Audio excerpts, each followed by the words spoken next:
You're listening to the Spark Radio Network, Internet radio like you've never heard before. Innovation, creativity, and imagination are all said to begin with a spark. So fasten your seatbelt and take the ride of your life and listen for the spark. You are listening to KLRN Radio, where liberty and reason still reign. Hey, this is John Preston, Marine combat veteran and Pacific Records recording artist.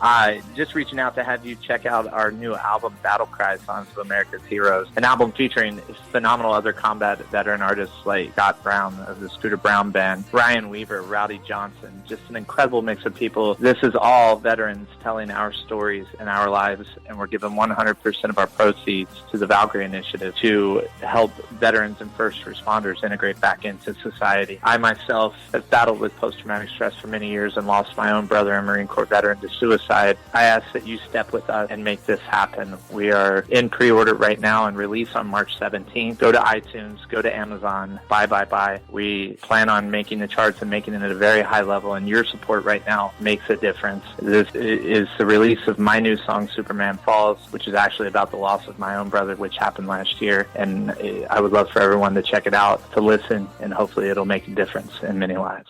If you're 85 or younger, would you like peace of mind and comfort for your family? We're Final Expense Direct with an urgent message for you. The average funeral today costs over $8,000, but the most you'll get from government benefits is $255. How will your family pay the difference? We can help. Our senior plans start as low as just $1 a day and pay up to $30,000 for a funeral and other final expenses. Peace of mind is easy. There's no medical exam. You'll have lifetime coverage, and your plan can't be canceled as long as you pay your premiums. Call now for free information about our senior plans. Answer a few simple questions and receive approval right on the phone. Plus, call right now and we'll give you a discount prescription card for free. Call 800-553-8687. That's 800-553-8687. Again, 800-553-8687. 8687.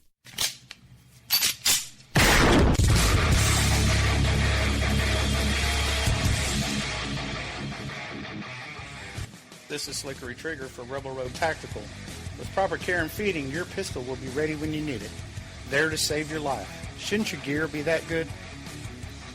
Whether you need a holster for comfortable everyday carry or a tough-as-nails holster for your next training course, Rebel Road Tactical has what you need. Check us out on the web at rebelroadtactical.com.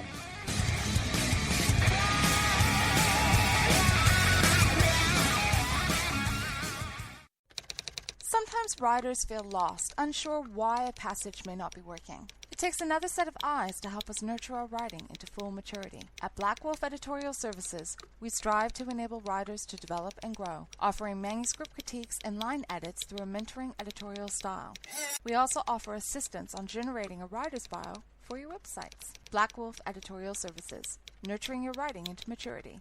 For a full list of services, visit blackwolfeditorial.com.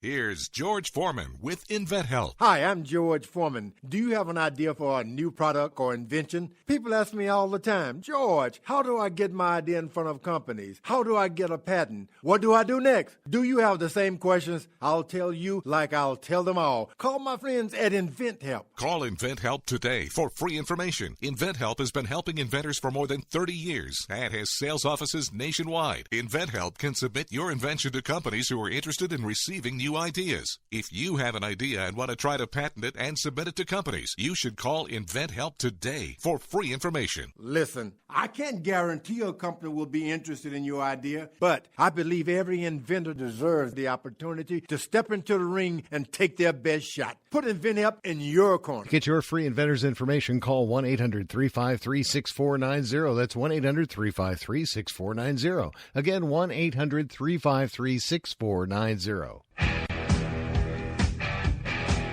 KLRN Radio has advertising rates available. We have rates to fit almost any budget. Contact us at advertising@klrnradio.com.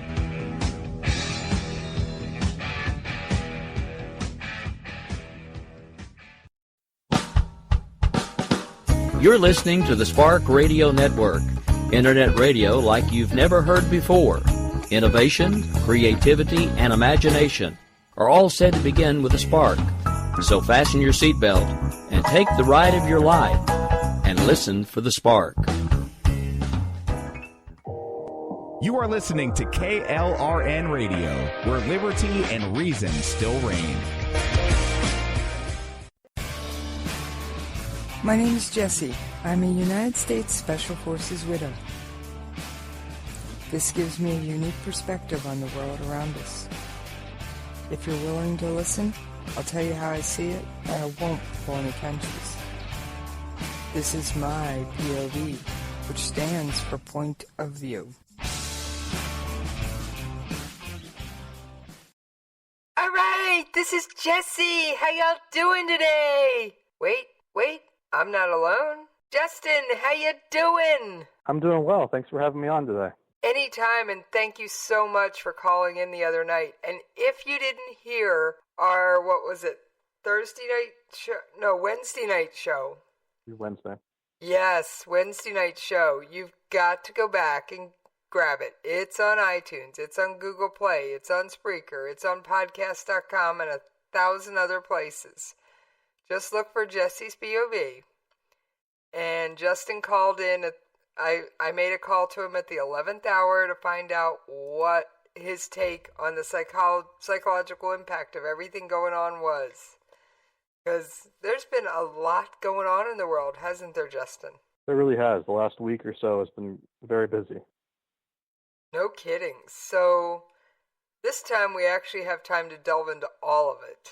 So this started with the Syrian missile launch, right? Yeah, at least the big things. That's probably the first one that hit. The 59 Tomahawk missiles. Trump's sending the message loud and clear. There's a new sheriff in town. He is. I think this is a massive warning signal. I mean, 59 sounds like a lot, but in the grand scheme of things, that's a pretty small amount, and the Tomahawk missiles are very accurate, so they're not going to be causing a lot of collateral damage, but they send a very definite message to anybody watching that the U.S. isn't playing around on this. Okay, so I said it was the missiles heard round the world.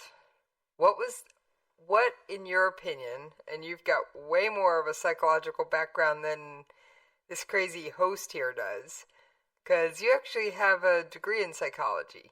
I do, yes. And, well, I don't. I play amateur psychologist from time to time with my friends, but that's about as far as it goes, Justin. Anyway, so what was the message you think, the psychological message impact of those strikes, both with Assad, Russia, North Korea, and even China? Because he did it while he was having dinner with the President Xi Jinping of China. And I thought that took some real guts. He did. I think his quote of eating the most beautiful piece of chocolate cake while he approved the missile strike was interesting. But as far as your question, I think the initial warning, the initial signal here is that the use of chemical weapons has consequences. I think that's the main point of this. He's sending the signal out to anybody else who may be considering the use of such weapons, whether it's chemical or biological or anything else, but using that has consequences, and the U.S. isn't going to stand idly by and let that happen. So I think that's where you have to start with this. And in particular, if you read the quotes of him talking with the Chinese President Jinping, at least it's implied that the Chinese president agreed with the strikes. So he said something to the effect of, well, if you're starting to gas children, that sort of thing, you kind of have it coming. And so I think that's the initial signal, at least the main one that was sent with these Tomahawk strikes, is that the use of chemical weapons will have consequences for you. Okay, so the primary message was definitely geared towards Assad and Russia, because I don't see how Russia didn't know about the chemical weapons attack in advance, given the fact that they're basically all over Syria and backing up Assad. Yeah, it certainly sounds like they had some knowledge of it. Whether or not they knew ahead of time or knew, in the moment, I don't know. But they certainly seem to have some more knowledge of it than they let on. And considering Russia was supposed to be the country that certified that Syria doesn't have any chemical weapons. Right. Yeah. I mean, that was a big deal, right? Back in 2013 or so, they were supposed to have gotten rid of all of the weapons. It was supposed to be verified. Even people in our own government, spoke out and said that they were verifiably gone. Russia was involved in that, and clearly, probably multiple people, dropped the ball on that and/or were lying. I don't know if it was a mistake or intentional, but clearly some mistakes were made in that process, and obviously they weren't all destroyed. Well, my little opinion is they either weren't all destroyed or they were, but the process to make more was left in place, along with the precursor chemicals. That's certainly possible. I mean, chemical weapons by themselves aren't actually that difficult to make, at least certain kinds. So it wouldn't take a whole lot for them to just restart the process after they had destroyed previous ones. Right. Now, in this case, it was sarin. Especially if they have the right laboratories. Exactly. So if your laboratory is still sitting there intact, ready to go, and all you need to do is, okay, here's a fresh supply of ingredients, cook it up, guys. I guess here comes the next batch. Yeah, absolutely. All right. So sarin, how much do you know about sarin gas? I mean, it's a pretty brutal way to die, from what I understand. It is. I mean, it's considered, a particularly potent nerve agent, mostly, and usually what happens is it ends up suffocating you by paralyzing your lungs, which is again particularly brutal way to go, and it can cause permanent neurological damage even if you do survive it. I mean, sarin, is particularly volatile, and it penetrates the skin very readily, and even at very low concentrations, it's considered pretty potent. It's something like 20 times more deadly than cyanide. Wow. So it's a very lethal gas, and it's made the news over the years because it's a fairly easy one to make. On at least in terms of chemical weapons. It was the one that was used in the Tokyo subway attacks years ago. It was used during the Iran-Iraq War. It was used. Let's see what else. It was used in 2004. There was sarin found in Iraq when we were over there. I mean, obviously in Syria it's been used now twice. So it's popped up several times in the last couple decades. So this isn't a new creation. It's an old enemy of sorts. Yeah, I would say so. I mean, even Nazi Germany supposedly had a fair amount of sarin production that was made. I don't think they ever actually used it. So it goes back at least to the 40s. Okay. Well, there's also been rumors, while we're on the topic of sarin, from Japan that they think North Korea is going to hit them with the sarin gas rocket. I saw that, yeah. You can load up a rocket with sarin gas, fire it, and it'll disperse pretty quickly in the explosion. So this obviously isn't taken out by the fire of the actual rocket exploding. I guess not. That's not something I'd ever really thought about. But I suppose it's all in how you do it. You can create explosions that aren't fire-based, just burst open, that type of thing. So I don't know exactly what type of rocket this would be. Because I imagine it would be burned up in certain levels of fire. Most gases are. Right. But I wouldn't know specifically. Yeah, I'm no WMD expert. I'll have to reach out to one. I do have a few I can grab. They won't come on air, but they'll give me the information. So, all right. So first we throw 59 Tomahawk cruise missiles into Syria. Then, fast forward a couple days, and we drop a huge, non-penetrating bomb in Afghanistan. Right, the MOAB. Yes, mother of all bombs. Now, of course, that's not its official military name. But... No, it's a massive ordnance air blast, I believe. That is correct, Justin. And what it is, it's a huge, huge, huge bomb that explodes over the ground and does the most damage with its concussive blast. Just the shock wave from that thing is enough to destroy. And it has a 1 mile blast radius, Justin. That's pretty scary. It is. That's pretty large. Now, Russia claims to have a bigger, badder one, but Russia's always claiming to have something bigger and badder. Supposedly, they designed a weapon that's essentially similar to it, but with a higher payload, I believe. Pretty much.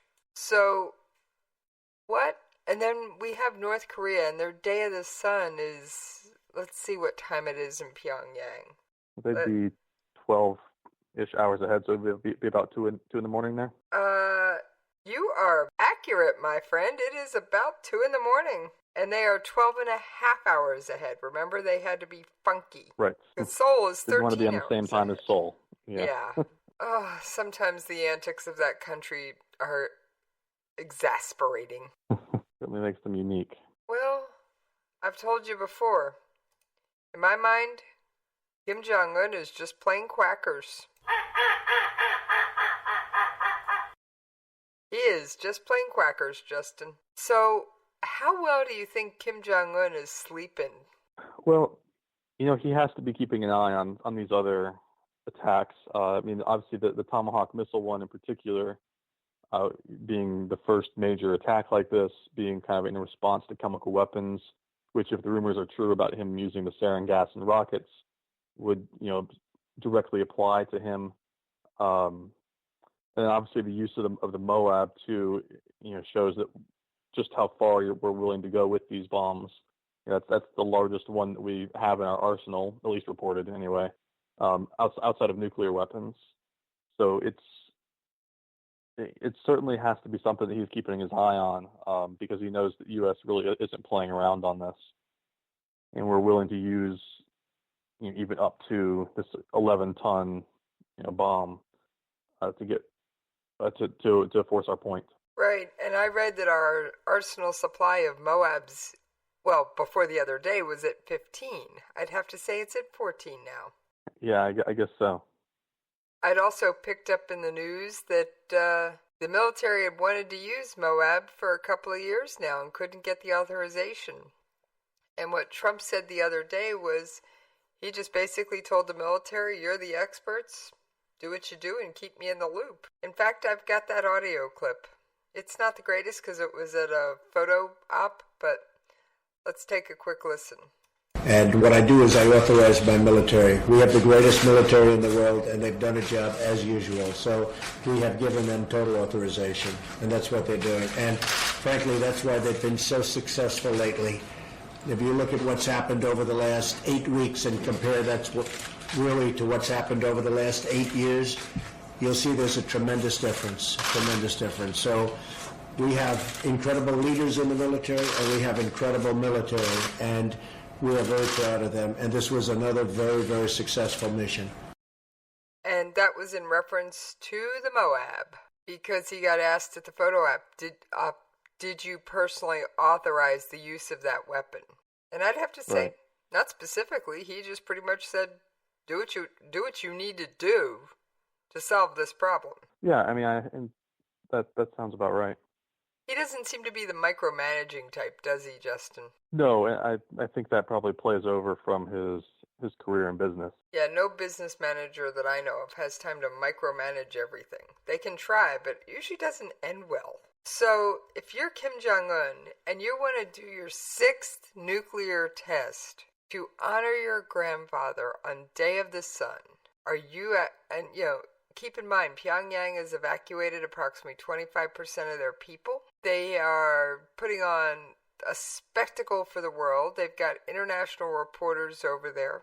Are you still going to go forward with it? Are you going to switch to something maybe a little less provocative? I know if I was Kim Jong-un and I'd just seen both 59 cruise missiles thrown by the United States into Syria, and then this crazy MOAB bomb, especially when you consider North Korea uses tunnels to test their nuclear weapons, and the MOAB is a tunnel buster.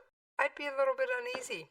Yeah, it would certainly have to be playing into his mind. I think Yeah, I think the one thing we have to understand here is while he does come across as crazy at times, you really can't underestimate him. I mean, his family has run North Korea for years, decades, for good reason. I mean, they do have some strategic sense behind what they're doing. I mean, the whole point of the weapons program is just so that they don't end up like Saddam Hussein or Gaddafi, who we were able to kind of march all over because they didn't have the capabilities that the North Koreans do. And so you have to ask yourself, would the U.S. have gone into, Gaddafi if, he had nuclear weapons? And so these tests, in a sense, are kind of a signal of their strength. Trying to show that, hey, we're not going to be pushovers like other places that the U.S. and other countries have gone into. And it allows him to show that he allows him to at least present himself as the strong leader, at least militarily. And the more dangerous it presents itself, the more it kind of can hold off, potential threats. At least that's the idea. So there is some strategy behind these tests, and that showing that their military weapons program is still advancing, that they're getting stronger, and in particular, they want to keep countries like China on their side. They don't want to lose that. So it's while these things certainly have to be on his mind, especially as the U.S. moves battleships closer and we're starting to show more willingness to drop these bombs, it has to play into his decisions. But I don't know that it necessarily changes his overall strategy of presenting himself as a strong state that can deter military intervention. Okay. Now, here's the other interesting thing. We mentioned the number 59 Tomahawk cruise missiles is the number that was launched into Syria. We have two destroyers. The payload on those destroyers is a combined 70 Tomahawk. And they are off the North Korean peninsula as we speak, Justin. They are well within striking distance. Now, I also heard that another resupply ship with 154 Tomahawks was en route. North Korea has to be keeping their eyes on those as well then too, particularly because the Tomahawks are known for being very accurate missiles. They don't have the massive payloads of some of the others, but they're incredibly accurate and they destroy what they want to destroy. Right, because they are GPS guided. Mm-hmm. So, and there was about between 6 and 10 casualties, depending on how you want to spin it, from the 59 launched into Syria. Well, I'm sorry, 59 missiles, maximum 10 casualties, 4 soldiers, 6 civilians. I'd say those are pretty small numbers, wouldn't you? They are, and there's a lot of possible explanations for that, but it certainly the casualty count was pretty low for having 59 missiles. And that just shows how accurate they are. The fact that they were launched at 4:30 in the morning in Syria time. Mm-hmm. That's why it was done when it was done. All right, so what impact do you think this psychologically has on other world leaders who may be looking to pick a fight? What do you think Putin is thinking when he watched us basically blow up one of the bases of his ally, and Rex Tillerson's coming out and saying, our relations can't improve with you, Russia, until you get right on out of Crimea? Yeah, I think Russia is kind of the big question mark in all of this. I mean, you hear stories of other countries, privately wishing the U.S., well and saying thank you for doing this. But when it comes to Russia, I think Tillerson was the one who said, the relationships there are at a low point, right? Yes, and all-time in particular low. All-time low. Russia is also on the side of Assad. They're the ones who came out and said that this, chemical attack was staged. I think just today that I was reading a story that where they claimed the evidence for it being staged is growing. I don't know. So they are clearly on the other side of this, which makes them the kind of the big unknown in all of this. It essentially, in my terms, makes them Syria's big brother. Syria's overprotective big brother. In a way, they kind of are. I wonder though that they don't really necessarily care about Syria. I mean, obviously they care about their access to the Mediterranean ports there. So I don't know that it's necessarily that they care about Assad specifically, but he is a friend of theirs who has allowed them access to places that they need. He's a strategic friend. Sorry, go ahead. He's a strategic friend. He's happens to be a friend who's willing to give us what we need, so we'll keep him as a friend. He stops being useful, he's no longer a friend. Exactly. And so I think, going forward, we need to show him that, Assad is not a friend, get his interests out of there. The Russian Foreign Ministry called the strike, an obvious violation of international law. So they're trying to appeal to the kind of international community on this.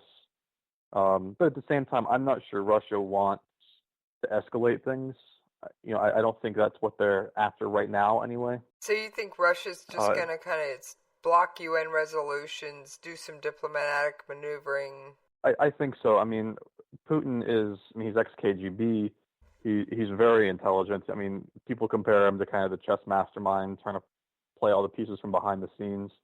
I think he's more likely to try to do that sort of diplomatic maneuvering, at least initially. I don't think he wants a war at the moment, militarily. He's too smart to want to go head-to-head with the United States right now.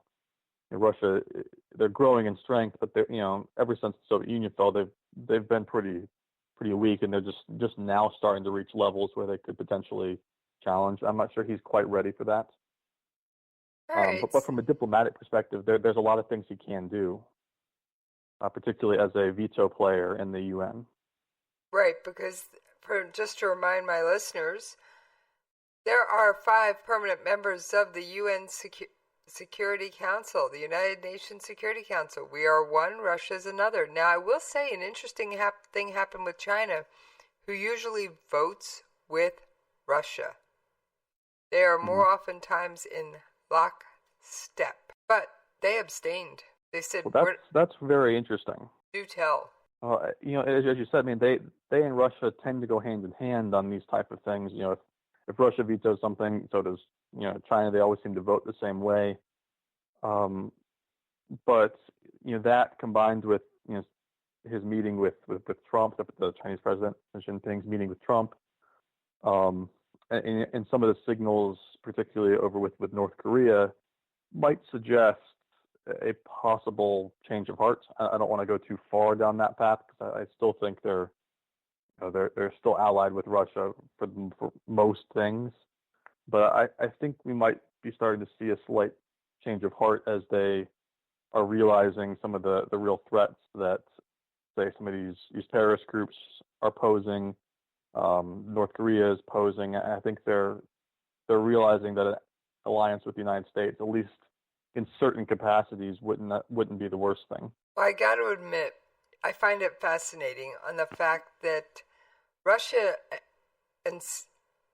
Syria, and Iran strongly warned the United States against launching new strikes on Syria and called for an international probe into last week's chemical attack, and then said, nope, UN, we're going to veto your resolution to provide that unbiased investigation. Yeah, it tells me they either are guilty as all get out or just don't care. Right. Because the resolution they vetoed specifically said that Syrians need to cooperate with an inquiry about this, gas attack, and they vetoed that.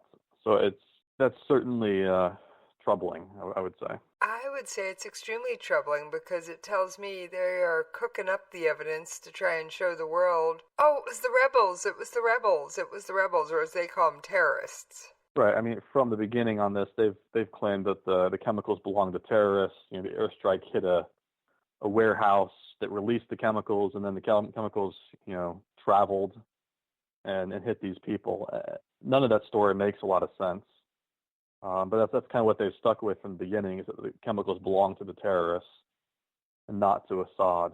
And obviously now they're vetoing this resolution that Assad would have to cooperate in the investigation. So none of that really fits. Right. It doesn't fit with especially when the U.S. announced that they watched the planes take off on some form of either satellite or radar or something. and they watched the bombing happen, and then out came the attacks of the chemical weapons. Right. So, and now Kim Jong-un is purportedly, and I'm going off the news, no special insight here, folks, purportedly saying that, Japan's kind of saying, well, Kim Jong-un is going to launch a sarin-tipped gas rocket at us. And I really don't know if Kim Jong-un is going to be crazy enough to launch a chemical weapons attack after what he saw in Syria. He may throw some artillery into the sea, but I don't think he's going to be crazy enough. I don't think so either. Like I said, he often does things that don't make sense to us, but that doesn't mean he doesn't have strategy behind them. Like I said, he wouldn't have such control over his country if he was truly insane. So he's somebody you can't underestimate. But I also would agree with you. I don't think he's crazy enough to launch an attack against the United States, particularly anything involving chemical weapons, because that would lose China's support. And he relies so heavily on their backing to deter the United States that I don't think it's in his best interest. And I think he would know that too. And China recently sent an envoy to North Korea after Xi Jinping met with Trump and told North Korea to knock it off. Yeah, so combining that with some of the other things China's done, I think North Korea is looking at China as they might be starting to lose, their one major ally. And that has to be concerning for the Kim family as well. I agree. I mean, like I said, if I was Kim Jong-un, I'm not sure I'd be sleeping too soundly. Not to mention his North Korea, in my estimation, killed Kim Jong-nam, who was viewed as a moderate. So it's like, they took out the next Kim that could have taken over and done things in more of a common sense way. Yeah, that's certainly possible. I mean, there's a lot of questions about why he was killed, but he was certainly more Western oriented, a little bit less dictatorial, I guess you would say. At least that's the rumor. The other thing I found interesting, and I don't know if you've heard this, is I was watching the most recent Operation Inherent Resolve update. Now, the spokesperson up until recently has been openly willing to comment on the U.S.-Russia deconfliction channel. This time, he wasn't willing to even say if it was up in operation. Now, I also heard from a flyer the other day, and I'll read you his exact quote. He's a Danish pilot who flies what he calls bullets and beans, in other words, supply missions into the region for the Danish troops doing their job over there. Mm-hmm. And he says, quote unquote, Russia has permanently suspended this Syrian flight safety MOU, flight plan deconfliction channel with the U.S. coalition, and added a new nifty missile defense system that we or anyone else who don't have the safe friendly codes for. So and then he goes on to say, driving out or staying below 250 feet will be the best way to exit out of Syria for a while. Not even sure if our countermeasures will work against the modified S-300 systems. Not sure when we'll know if we're safe against it, in case anyone was thinking we could offer a pickup service. So, and that is actually from a pilot who flies in this region. That's very interesting. Yeah, he's definitely got some guts. But, like I said, I think it was interesting, so. Yeah, very interesting. But, and then when you combine that with the fact that Colonel John Dorian, the spokesperson for Operation Inherent Resolve, would not say anything about it, whether it was even up or not, that leads me to believe it's not in operation. Yeah, it certainly would sound like that. So, I mean, I'm just kind of reading between the lines here right along with you, Justin, but, I mean, he was very adamant. I will not give any statement about the deconfliction zone. We believe we are deconflicted. We don't need to talk about it and give regular updates. In my mind, that's a pretty telling statement. Yeah, I would agree with that. That's him saying, none of your business, folks. and we will take care of it in our own way. Now, also, I do understand with trying to keep secret information secret. Sure. But the status of that deconfliction channel up until recently has not been considered a piece of information to keep away from the media, up until we bombed Syria. Right. He has spoken about it. I could pull up numerous audio clips where he said, yep, it's up and running, no problem. And then he suddenly goes mute. Mm-hmm. Houston, it ain't running anymore. Yeah. At least that's how I take it. So what do you think, and I know your speculation is probably as good as mine on this, do you think Kim Jong-un is going to proceed with the nuclear test? Because everybody's sitting going, what? Yeah, that's a really good question. Personally, I think it's probably 50-50 at this point. I could certainly understand why he would want to demonstrate, this element of strength as a hopeful deterrence. But they've announced these major events before, and they've frequently been kind of underwhelming. And so it wouldn't surprise me if this big event is some other type of test. I mean, I assume he'll go forward with some type of test, whether it's a nuclear test or maybe an ICBM test or some other type of missile test. I don't know. I could certainly see him, announcing this big event and turning it into like an ICBM test, which would not be a nuclear test per se, but it would demonstrate, an ability to launch weapons further than they ever have before. Right. And something like that, I think, would be kind of a compromise for him, where he's not crossing the line into testing a WMD, but he is still demonstrating improved North Korean strength. Okay. Well, the Pyongyang testing area, which is North Korea's nuclear test zone, the tunnel's been sealed, and they always do that before the nuclear test. Well, maybe he will. I mean, I guess I would not be surprised either way. I think you could make a strategic case for him both testing it and not testing it, depending on what his mindset is like. Right. It wouldn't surprise me if that happens. I don't think it would surprise anybody. North Korea has said if they're ready for any response they get from the U.S. or others. So I don't know if that's a bluff or not. They've certainly bluffed in the past on some of those things. Right. I mean, that's what kind of keeps them interesting. You never know when they're telling the truth and when they're pulling your leg. Right. And so like I said, it would not surprise me if this is a nuclear test. It wouldn't surprise me if it's an ICBM or even something lesser too. I mean, but I think it also wouldn't surprise me to see a failed test if that comes up. They've had that a couple of times too, where they test something and it doesn't work, but it still kind of demonstrates that they're working on it. I'd have to say if they're going to do anything, that's something they've already tested, because you don't want to dishonor your grandfather with a failed test. If he has to go I mean that's true, and they have had, like I said, they had a failed test maybe 5 years ago that was around the Day of the Sun. They were testing some new missile and it didn't go the way they wanted. So they've had failed tests before around this holiday that were kind of duds. So I would assume they wouldn't want to do that. Right. Kind of have to wait and see. I mean, you got to admit, it makes for interesting news watching. And they have already tested ICBMs in the past. They just did it under the guise of, we're launching a satellite into space. Now, I'm not sure that any of their satellites have ever achieved stable orbit. No, I don't. Well, I guess I'm not sure. I'm not positive on that, but I don't think so. And I will say in January, a North Korean official came out and said Pyongyang could launch an ICBM any time. And there have been reports of ICBMs on launchers, that kind of thing. Now, how close he is, I don't know. I mean, I think the bigger threat, too, is this wouldn't even be a tunnel test, but would be a submarine test. I mean, those are notoriously hard to track.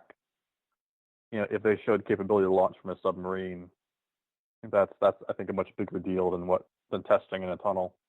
I think so too.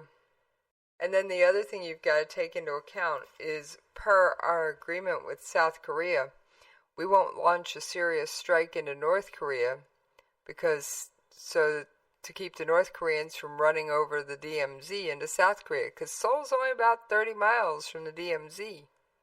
And so what do you think the South Koreans are doing in the middle of all this? Are they panicking? Yeah. That's tough, because South Korea is kind of the one big bargaining chip that North Korea has, right? They aren't really capable of hitting the United States. Maybe Hawaii, but we'd most likely be able to stop that before it hit.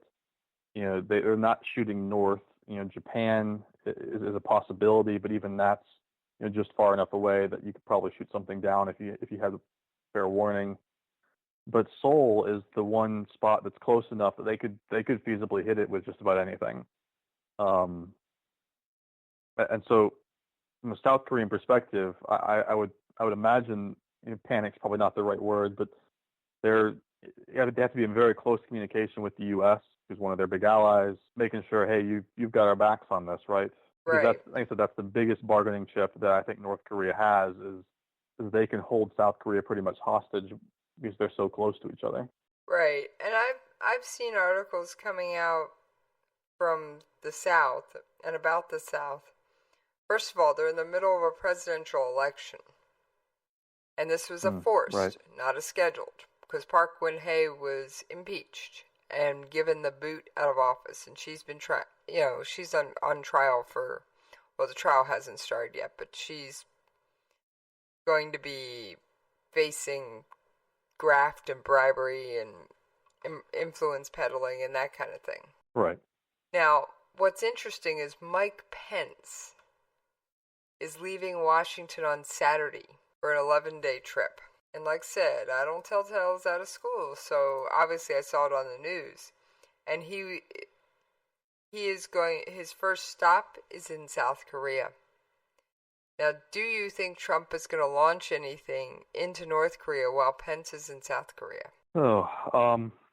I think that would be incredibly risky. I guess I see this trip as more about reassuring the South Koreans than anything, right? It's kind of reinforcing that commitment to our security alliance with the South Koreans, because that's a very key partnership, and South Korea relies on us pretty heavily, particularly in a defense capacity with the Kims just across the border. So right. I guess I see it more as a reinforcement or a recommitment, I guess, to that security than anything. As to whether or not the U.S. would do something with the vice president just across the border there, I think it would depend on whether or not we think we could disable any sort of counterstrike in time. Right. Because the biggest nuclear arsenal in the world doesn't matter if you can't launch after a first strike, right? So if you could destroy the launch pads, they can, doesn't matter what weapons they have if they can't launch them. So it depends how far along they are in that second strike capability, and whether or not the U.S. thinks we can take them out with one strike or not. Plus, then there's the fact of the sheer volume of North Korean forces. Sure, and I think Trump is making a big show of force here, I don't see him launching any sort of preemptive anything. I don't think that would be the smart move at this point. I think it would justify a lot of what North Korea is saying is, these Western imperialists trying to come in and interfere in our business, and it would give North Korea, legitimization to launch something back, at least in their minds and their allies, which could potentially be China, would also be Iran, and some other places as well. But I don't see any sort of preemptive strike happening, at least from the U.S. Okay. I think Pence's trip is either going to be just before or just after we do something to North Korea. And I got to say one thing. If North Korea wants to go there, we'll end the Korean War once and for all. Because I think it would be a mistake if the U.S. launches something preemptively, but I think it would be a very big mistake too if North Korea tried to do anything. As long as they're testing on their own soil, that's one thing. But if they ever tried to launch some sort of preemptive strike elsewhere, which they have threatened, but if they actually went through with it, I don't see how that ends well for them at all. Especially if it's a nuclear strike, because that would lose the Chinese. they'd be all on their own against some of the most massive forces in the world. I don't see that. I mean, that would be a suicide strike on their part. Essentially, I don't see that being something that they would be willing to do either, no matter how much they rattle their sabers and threaten us with it. Right. I don't see them willing to actually strike first on something, especially not something other than conventional. Now, right. I will say that North Korea definitely is somewhat unpredictable. And yes, that makes them fun to analyze, but also makes them a challenge. And a nuclear test on their own soil is one thing. I don't know that they're going to be stupid enough to let something hit Japan proper or any of the Japanese islands. And I really don't think they're going to be crazy enough to launch into South Korea. Right. I think that would be a massive miscalculation on their part if they tried to do that. I mean, yes, their military is one of the largest, and I think someone out there, fact check me if I'm wrong, the fourth largest in the world at 1.2 million. And that's a lot of bodies. And the fact that Seoul is so close to the DMZ, it's just insane. So, I mean, I've been to the DMZ. I've made that trip. Fascinating trip. Definitely fascinating. But you can definitely feel the tension when you're up there. I mean, there's literally a 16-inch, I think it is, wide concrete, looks like a step. And that is the actual border. You don't step across it except when you're on the tour and you're inside the Military Armistice Commission building. Because then what they do, the process of getting the building ready for the tours, 2 South Korean soldiers to go in to lock the door. One braces himself against the wall and links arm with the one who's actually throwing the lock to prevent North Korean soldiers from reaching in and trying to drag the South Korean across to the north. Oh, wow. That's how seriously they take this. Well, the North Korea has tried to drag soldiers off the DMZ to their side before. That's not unheard of or unprecedented. Right. But yes, you do get to technically step onto North Korean soil inside the safety of the Military Armistice Commission building. Now, I do a little bit of YouTube trolling, Justin, and I was watching this idiot tourist at the DMZ. He was standing next to the concrete barrier and jumping over it, which, I'm sorry, it's only about 4 inches high, so it's no big deal to jump over it. But I'd have to say it was stupid because, and I don't know if the guy lived or died, but he jumps a couple times, and then you hear a single shot ring out. Yes, and he was doing this out in the open, not inside the Military Armistice Commission building, and I'm sorry, that's just stupid. So, but I'm sorry, you just don't jump across the border into North Korea. That's just an idiot move at the DMZ. Oh yeah, it definitely is. Like I said, don't know if he was shot or by whom, but China's telling to North Korea to back off. We've sent enough signals to get North Korea to back off. Now, what do you think Assad's doing? Do you think he's planning his next chemical weapons attack, or he is trying to let the hubbub from this one die down? I suspect he's going to let the hubbub from this one die down. I mean, there wasn't a whole lot of incentive for him to use the chemical attack, in the first place. If you actually look at it, he was probably winning that war against the rebels using conventional military, warfare prior to the attack, which tells you the attack was probably more about his own hubris and ego than anything else. And I think he's now seeing, there may be consequences for that. So my guess is he's going to go back to conventional military. He doesn't want to risk, another attack that can definitely be traced back to him 100%, proven even to the Russians, etc., and to the rest of the world. I don't think that's a risk he wants to take at this point after seeing the Tomahawk. But I think that will renew kind of in him a sense of purpose in conventional military weaponry and warfare as well. I see him focusing a lot more on that side of the battle. Right.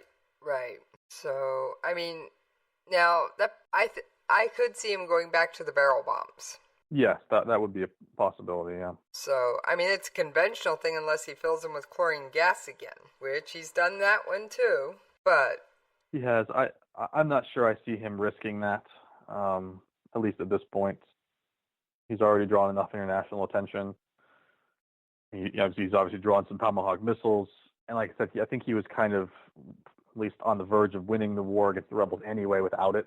I just see him going back to that going forward. Right. Now, I gotta say, here's the other thing I find interesting. Not all Koreans want to reunify the peninsula. Yes, I've heard that. And I can explain why.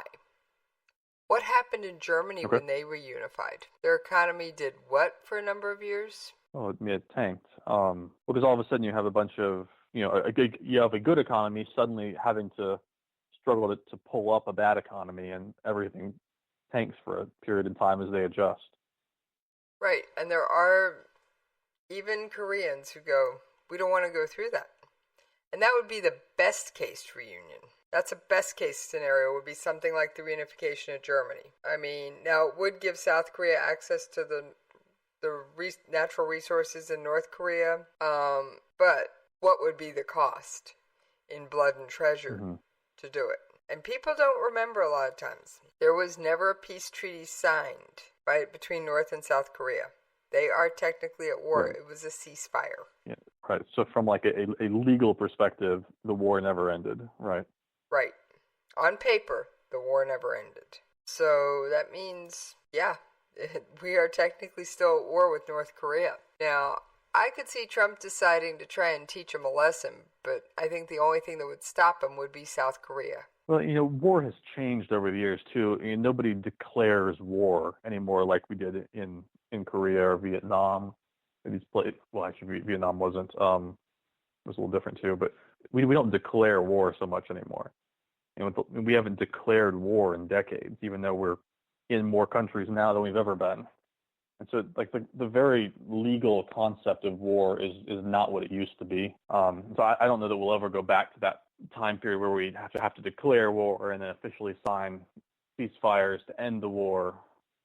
It's just a very different world nowadays than when we used to make legal declarations of war in kind of an international relations context. All right, Justin, I'd like you to hang on for a minute while we take a brief commercial break, and then after that, I'd like you to tell me what you think about whether all this stuff is going to bring about the next World War III. All right. You are listening to KLRN Radio, where liberty and reason still reign. Hey, this is John Preston, Marine combat veteran and Pacific Records recording artist. Just reaching out to have you check out our new album, Battle Cry, Songs of America's Heroes, an album featuring phenomenal other combat veteran artists like Scott Brown of the Scooter Brown Band, Ryan Weaver, Rowdy Johnson, just an incredible mix of people. This is all veterans telling our stories and our lives, and we're giving 100% of our proceeds to the Valkyrie Initiative to help veterans and first responders integrate back into society. I myself have battled with post-traumatic stress for many years and lost my own brother, a Marine Corps veteran, to suicide. I ask that you step with us and make this happen. We are in pre-order right now and release on March 17th. Go to iTunes, go to Amazon, buy. We plan on making the charts and making it at a very high level, and your support right now makes a difference. This is the release of my new song, Superman Falls, which is actually about the loss of my own brother, which happened last year, and I would love for everyone to check it out, to listen, and hopefully it'll make a difference in many lives. Here's George Foreman with InventHelp. Hi, I'm George Foreman. Do you have an idea for a new product or invention? People ask me all the time, George, how do I get my idea in front of companies? How do I get a patent? What do I do next? Do you have the same questions? I'll tell you like I'll tell them all. Call my friends at InventHelp. Call InventHelp today for free information. InventHelp has been helping inventors for more than 30 years and has sales offices nationwide. InventHelp can submit your invention to companies who are interested in receiving new ideas. If you have an idea and want to try to patent it and submit it to companies, you should call InventHelp today for free information. Listen, I can't guarantee a company will be interested in your idea, but I believe every inventor deserves the opportunity to step into the ring and take their best shot. Put InventHelp in your corner. To get your free inventor's information, call 1-800-353-6490. That's 1-800-353-6490. Again, 1-800-353-6490. KLRN Radio has advertising rates available. We have rates to fit almost any budget. Contact us at advertising@klrnradio.com.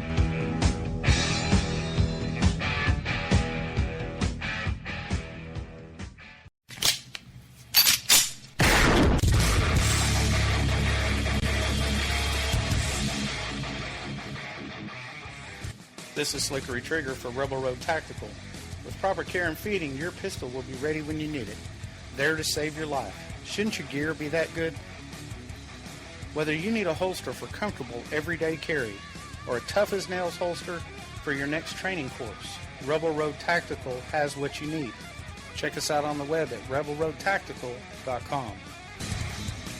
Tired of paying outrageous prices for Viagra? Well, we have great news for you. Now you can finally get Viagra at huge discounts. Healthy Man allows you to save up to $500 on Viagra. Why pay U.S. pharmacy prices of $15 per pill or more when you can get Viagra for less than $3 a pill? Call today and get 40 Viagra pills for only $99. This can cost as much as $600 at your local pharmacy. You can't afford not to call us. If you want Viagra at the lowest prices, never pay $15 a pill pharmacy prices again. Get Viagra for less than $3 a pill. Call 1-800-516-7602 today and save up to $500 and get 40 pills for just $99. Healthy Man is fast, easy, and affordable. Operators are waiting at 1-800-516-7602 to take your call right now. Call 1-800-516-7602. That's 1-800-516-7602. Again, 1-800-516-7602. If you're 85 or younger, would you like peace of mind and comfort for your family? We're Final Expense Direct with an urgent message for you. The average funeral today costs over $8,000, but the most you'll get from government benefits is $255. How will your family pay the difference? We can help. Our senior plans start as low as just $1 a day and pay up to $30,000 for a funeral and other final expenses. Peace of mind is easy. There's no medical exam. You'll have lifetime coverage, and your plan can't be canceled as long as you pay your premiums. Call now for free information about our senior plans. Answer a few simple questions and receive approval right on the phone. Plus, call right now and we'll give you a discount prescription card for free. Call 800-553-8687. That's 800-553-8687. Again, 800-553-8687. All right. Thank you guys for hanging in there with me over that commercial break. I am still here with Justin Kinney, my favorite recurring guest. So, Justin, do you think between the attacks against Syria and their big brother Russia and the MOAB we just dropped in Afghanistan, and for those of you who don't remember your Middle East scorecard, let me just remind them of that one, Justin, then I'll let you get on with your analysis here. Bashar al-Assad is propped up by Russia and Iran. Russia and Iran are friends. Then, Iran and North Korea are trading partners, at least on missile technology and who knows what else. And then you have China and North Korea. Now, China's told North Korea recently to back off and slow it down. And that was after China's president met with Trump. And the most recent development in this little scorecard, folks, is that the United States proposed a resolution at the UN for an investigation into the chemical weapons attack in Syria. China normally would vote to side with Russia. However, the most recent one, they abstained. All right, Justin, that was the world events in a nutshell lately. What do you think we are headed for World War III? Well, that's a pretty loaded question. I mean, obviously, that's something that's on a lot of people's mind. I saw a news story just recently that showed, Google searches for the phrase World War III are at an all-time high. People are obviously concerned about this with all the things you just mentioned going on. Russian relations with Russia all-time low, Syria, North Korea, MOAB in Afghanistan. And it's a really good question. And I think we are probably closer to it than we've been in recent years, but I don't think we're as close as we were during the Cold War. At certain times during the Cuban Missile Crisis and things, we were a button push away from it. Really? And it never happened.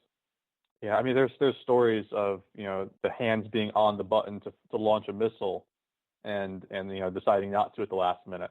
There was a case once of there was a mistaken alarm that went off telling us that Russian missiles were headed our way, and we were all set. We had people in the planes ready to take off to launch a war, and then somebody decided to check and found out that someone had accidentally launched a training program, and that's what set the alarms off. And so we've been a lot closer to World War III than I think we are now. That said, tensions have certainly ramped up, and so the concern is higher now than it's been, in probably a couple of decades, that something could happen, particularly with the threat from North Korea of launching a preemptive strike. And obviously there's been rumors of Trump wanting to do that. I don't think he would, but there's been rumors of that. And I think if a preemptive strike happens, the conditions are right for something to spiral out of control into a world war. The question, of course, is if that preemptive strike would ever happen.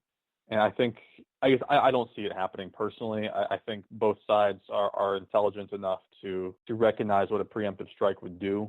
In particular, I think if the North Koreans launched a preemptive strike, that would not go well for them at all. I don't see them gaining anybody on their side if they launched a preemptive strike. On the flip side, though, if the U.S. launched one, and again, I don't think they will, but if we did, I think that would be a lot more divisive worldwide. I think that could be a trigger that spawns a lot of people on both sides getting riled up. Okay, so you think North Korea may be the keystone as to whether or not we go into World War III? It's certainly possible. I mean, I think to an extent you could point to the crisis in Syria right now. If World War III does take place, the crisis in Syria is really where it started. I think there was a civil war. It's already spiraled into the point where there are dozens of nations involved in some capacity. It's still very minor at this point and contained to one. Well, minor in the sense of only one location. If anything, it goes back to Syria. Now, North Korea could potentially be the straw that breaks the proverbial camel's back, in the sense that it might be the final spark. But if it does boil over into something larger, I think you point to Syria as being the breeding ground for it, that made the international situation ripe for such a war. Okay. I don't think Trump wants to be remembered as a wartime president, but I don't think he's willing to take crap from anybody, though. No, I mean, he campaigned as a non-interventionalist. He almost campaigned as a peace president in a sense. But at the same time, like, you're right, he's not somebody who sits back and takes insults very, very well. He's not somebody who wants to take abuse from others. He wants to be perceived as strong, as do most leaders, I would argue. But him in particular, he seems to be motivated by this idea of wanting to be seen as a strong leader. And there are scenarios in which it could boil over into something much larger. I personally kind of doubt it, at least right now, although we are certainly moving in that direction in terms of the growing tensions and concerns from a lot of different places. It's a dangerous situation. Again, I don't think it's as dangerous as it was during certain times in the Cold War, but we are moving in that general direction. Interesting side note, Justin, to all this. Up until a few years ago, we were communicating with North Korea over a World War II era field telephone. Okay. We made a gift to North Korea. Yes, the U.S. actually gave something to North Korea. We gave them a little piece of technology. We gave them a fax machine. I found that fascinating. We gave them a fax machine so we could communicate with them in writing. That is interesting. And I actually saw a video where 5 U.S. military personnel crossed the DMZ to service the fax machine. 5. Really? Yes. A translator, a technician, and 3 people to guard. That's very interesting. I thought you might not have picked up on that little tiny tidbit. Yeah, I hadn't heard of that. That's very interesting. I like that. I found it very fascinating. So it's clear we don't necessarily want war with North. We don't want to restart the Korean conflict and end it, or Korean War, or whatever you want to call it, as in a hot zone. We don't want to have bullets flying over there. but we're not going to sit back and take whatever North Korea throws around the world or at us or South Korea or Japan lying down. That's my take on it. Mm-hmm. And remember that old, quote, red line to the Soviet Union back in the days you were referencing, the Cuban Missile Crisis and all that? Mm-hmm. This goes back to why I think we gave North Korea a fax machine. It was actually a teletype machine. It wasn't a phone line. Oh, was it? Yes. So it was also done all in writing. That way there could be no confusion among what was actually said. And we gave North Korea the modern version of a teletype. We gave them a fax machine. So I don't think we necessarily want it, but if they're crazy enough to start it, I think we'll end it. Yeah, and I think it's much less likely to spiral out of control if North Korea starts things, because they would be seen as the aggressor and not have really any allies on their side. Right. Now, do you think it would end in a result in a unified Korea, or China running what is currently North Korea? That's a good question. It may depend on whether or not China decides to help out in stopping North Korea. If they ally, with the United States and whoever else, that they may be given that territory as compensation for helping. If they don't, then I could see it resulting in more of in that being all Korean territory. But I think it would depend a lot on what China does in response. Right.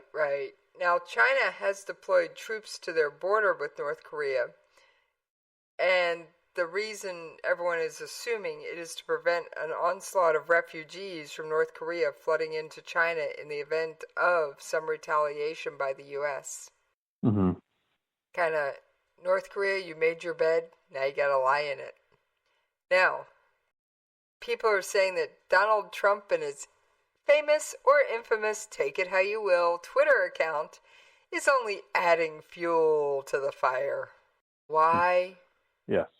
Does Trump continue to send out these messages? Is it just to feed his own ego? Honestly, I suspect it is more than anything. I mean, there is strategy to putting yourself out there. There's an element of closeness when the president of the country can actually send out personal messages to the people. There are some strategies behind it. There's a reason Obama tweeted. He occasionally would post tweets on his own too. So I don't think the actual act of tweeting is necessarily about ego as much as it is about this connection between the leadership and the people. It engenders a sense of connection that shows that it's not just the elites running the country. They actually do communicate with the average person too. But Trump's tweets are obviously a big source of contention and among a lot of people because of some of the things that he tweets more than anything. Right. I do think a lot of that is his own ego. I think a lot of the criticism against him would go away if he would tone some of that back. I kind of wish his wife and his kids could rein that in a little bit. I don't think he necessarily needs to stop tweeting, but a lot of his problems I think would go away if he was able to tone back the way he tweets and how often tweeting things about his enemies at 3 a.m. When his enemies are the news or whatever. I don't think that's good for his image.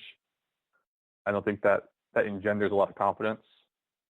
Okay, I can go along with that.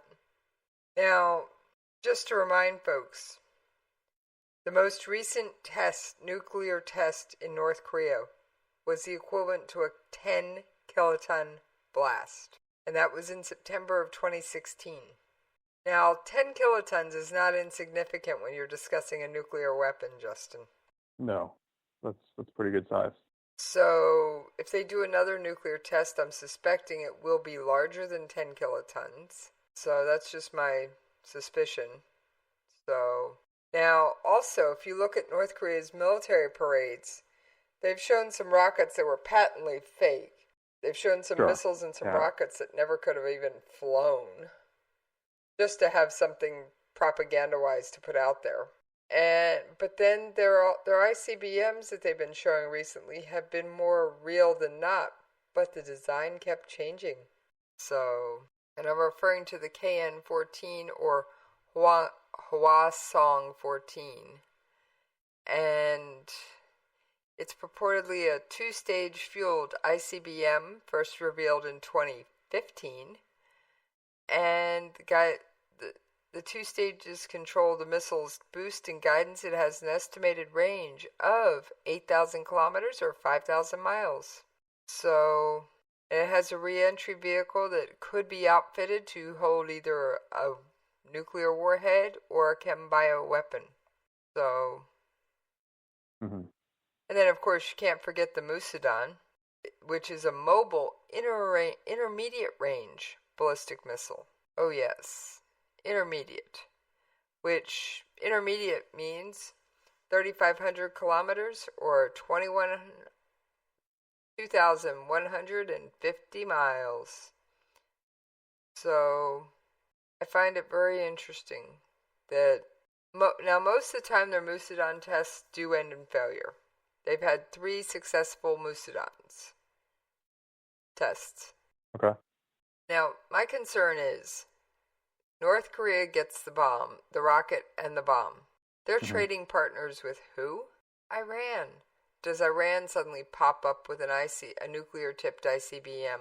Well, that would be a concern, and we do know that they have traded in the past. It's thought that some of the Iranian nuclear technology they have now originated with North Korea. We know they have tried to get nuclear weapons that way as well. So it would not be out of the realm of possibility to see things like that pass from one country to another. Right, especially 2 of the most ostracized until recently and sanctioned countries in the world. It makes them almost natural allies. Now, a lot of the sanctions in Iran have been lifted. Now, what's been fascinating is I've been watching Iranian politics, Justin. Ahmadinejad has just registered against the advice of the supreme leader, Ayatollah Khomeini, to run for president of Iran again. Right. What's that say? I mean, the psychology behind that has got to be fascinating. And then he went on to call the leader's public comments suggestions. You just called the Ayatollah's advice a suggestion? That's very interesting because it certainly implies a bit of a schism, in Iranian politics right now. I'd be kind of curious to know what kind of support Ahmadinejad would receive, but the fact that he's openly defying the Ayatollah Khomeini it's really unprecedented, I believe, at least in that country. Well, I do have an audio clip. Now, obviously, it's the voice of a translator, but I will play, and it's just a brief clip. I'll play it for you as to why he ran it, why he decided to do it. Okay. However, his advice did not mean I am barred from running. He said he was telling me either to come or not to come. It was just advice. There is extensive pressure on me from dear people of different walks of life as their small servant to come to the election scene. That was the most sensible comment he made that I could find that had been translated in a audible fashion. But that definitely shows that Iran, who has what more or less is a moderate in power right now. Obviously, the Ayatollah really sets the policy, but Rouhani is considered more moderate. Yeah. Ahmadinejad is he's certainly not as hardliner as Ahmadinejad. Yeah. Ahmadinejad is a Holocaust denier. Was often the leader at the weekly chants of death to Israel, death to America, wipe Israel off the map, yada, yada, yada, yada, yada. That was usually him. We haven't seen as much of that lately with Rouhani. No, you haven't. I mean, it's happened, but it's usually on Iranian holidays. But before it used to be almost a weekly thing. If Ahmadinejad goes through with it and continues to run, I don't see him winning. I mean, Rouhani has all the supports of the moderates. He would be favored to win, I would imagine, probably by a large margin. But I believe there's actually a couple other people running as well. Oh, there's over 1,000 people that have one of the former vice presidents, I think, is running. I mean, someone else too, who would split the hardliners. I forget his name, but one of the more conservative clerics is running as well. So it's not exactly an uncrowded field. No, but here's where the field thins out. Rouhani would certainly be favored. Here's what thins out the field in Iran, and it's not primaries, Justin. I don't know how much you know about Iranian politics. Not a whole lot. Okay, you can register for the election, but then your credentials are vetted by a committee controlled by the supreme leader. Yeah. To see whether or not your name will remain on the ballot. And I think if the supreme leader truly didn't want Rouhani or Ahmadinejad back on the ballot, that will stop him. Like I said, they don't use it certainly would. Primaries. Mm-hmm. My only question is, okay, Ahmadinejad just went against the supreme leader. If they yank his name from the ballot, first of all, the world would know. Because you're not going to yank Mr. Former President, well-known figure, off the ballot without the world picking up on it. But my thing is, does he die about a year or two from now, if that's the case?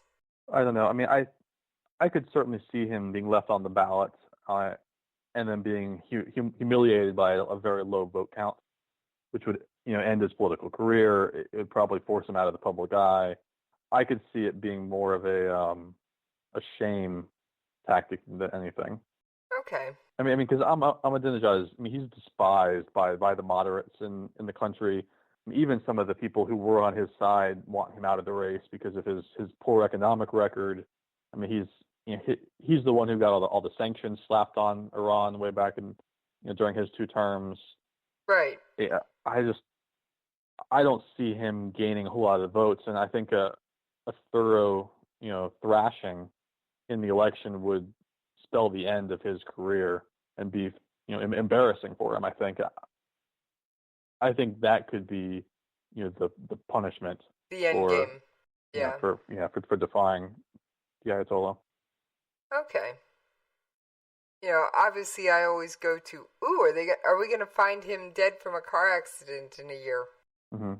Obviously his brake lines would have been cut type car accident, but now of course China's going, back off US, back off. Don't do anything stupid. So, in terms of North Korea. Mm-hmm. And North Korea did recently turn down several shipments of coking coal from China turned down several shipments of coking coal from North Korea, which is one of North Korea's primary sources of income. This could be interesting. And very interesting to keep an eye on going forward. Yeah. And we also have troops going to Poland and the Ukraine for exercises, not necessarily right near the conflict, but definitely in the area. And for those of whom haven't kept up, Poland's now a member of NATO. Yes, it was the home of the Warsaw Pact, but after the breakup, it switched sides. I find that fascinating. I know that's just a crazy thing, but there's got to be at least a little bit of psychology over in Russia, especially with Putin, that the place where the Warsaw Pact was signed is now a member of NATO. That had to have been a gut punch. Yeah, I would think so. And Putin would love nothing more than to reconstitute the Soviet Union under new management, under a new name, but I'd have to say it would be one of those. It would be fascinating. Very. So, anything we didn't touch on? I think we've covered most of the globe today, Justin. Yeah, we've bounced around quite a bit. Covered a lot. Is there anything we didn't touch on that you wanted to mention? No, I don't think so. I think we got to everything I had. Everything you had, and then about 5 things I threw at you threw curveballs at you today. Yeah. Hey, at least I tried to give you the information while I was throwing the curveball. So. All right, well, why don't you remind people where they can hang out with you when you're not on the air hanging out with me? Sure. So there's 2 good options. One is my Twitter account. It's Justin R_Kinney. You can find me there. I also have a Facebook page that's an author page. I've mentioned on here before, I like to write mystery novels in my spare time, and so my author page is J. Robert Kinney, and you can find me there as well. All right, and as a reminder, folks, you can find me on Twitter at Jessies POV, or you can shoot me an email at the station, jessiespov@klrnradio.com. And on that note, and yes, I've been asked this question, I will answer it on air. If you want to get a message to Justin and you want it to be longer than a tweet or a Facebook post, you can email it to me at the station and I will get it to him. Okay? All right. On that note, folks, I'm out of here. All right, folks, actually, that isn't quite the end of the episode. I have just pulled some fresh show prep. Yes, a little bit of show prep for the last few minutes of the show since I started half an hour early. I just felt I would round out the show. Well, North Korea Airlines diversifies as threats of sanctions mount. Yes, the military-controlled airline expanded into consumer products in earnest in recent months. Visitors to the isolated country say it was not clear if the diversification into the domestic market was related to the loss of many international routes when the United Nations slapped economic sanctions on North Korea for its nuclear and missile tests. Yes, they now have branded cigarettes, branded Coca-Cola, or branded cola. I won't use the name Coke. Branded cola, branded cigarettes, and branded snack foods and things like that. Of course, Washington is now considering tougher measures, including a global ban on Air Koryo itself to punish North Korea for continuing its weapons tests. Hey, that would be interesting if the military-controlled airline, yes, it is military-controlled, as is most everything in that country, folks, couldn't land a plane. Now, as always, I will still never recommend going to Pyongyang, Tehran, or Damascus at present time.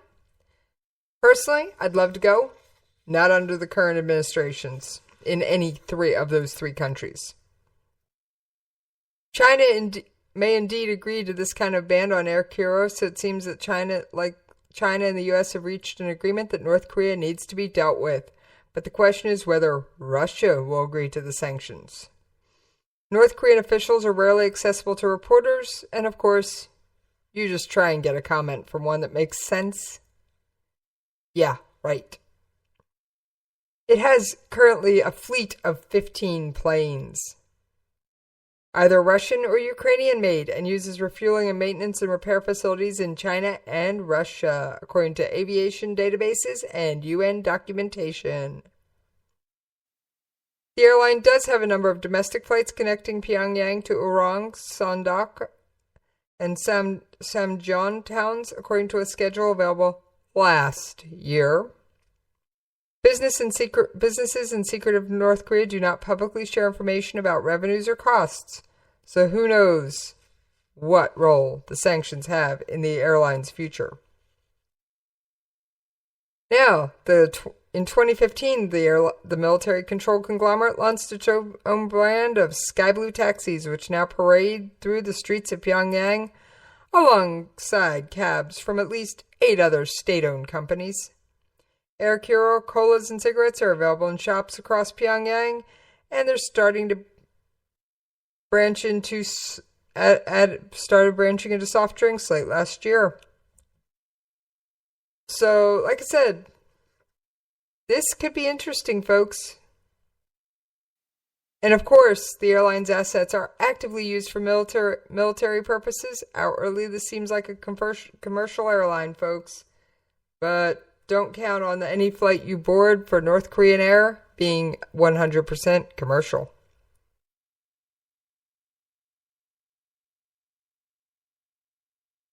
So, and A South Korean professor said any sanctions on Air Koryo would have mostly a symbolic effect. It will not cause huge damage to the North Korean economy. Air Koryo is not a dollar box, which makes a lot of foreign money. I just found that fascinating, folks. Now, North Korea, of course, had a response, very predictable response, almost could have written this for them, about the USS Carl Vinson deployment. North Korea said it's not afraid of the USS Carl Vinson. Over the weekend, the fleet was being sent to the Indian Ocean to train with the Australian Navy after President Donald Trump said he was sending an armada to deter Kim Jong-un. Of course, the Pyongyang propaganda outlet issued a statement on Thursday in a 3-minute video that derided international sanctions against the country. The footage included subtitles without narration to criticize the sanctions and cutting to a video of North Korea's recent military parade commemorating the anniversary of the birth of Kim Il-sung. The message was clear. Pyongyang's weapons deployment would carry on regardless of sanctions. North Korea also had a message just for the Carl Vinson carrier group. The closer it approaches, the greater impact of the effect of annihilating punishment. We will not allow survival for those who threaten our existence. I'm sure the sailors on the Carl Vinson are sleeping soundly in their bunks at night. I'm sorry. I don't think they're worried about North Korean propaganda. All right, folks. As a reminder, please check out Battle Cries. There is a link to purchase it on Amazon right on the KLRN Radio website. It's on every page except the homepage, I believe. I know it's on the chat room and a couple other places. On that note, and you all know what's coming, I'm out of here!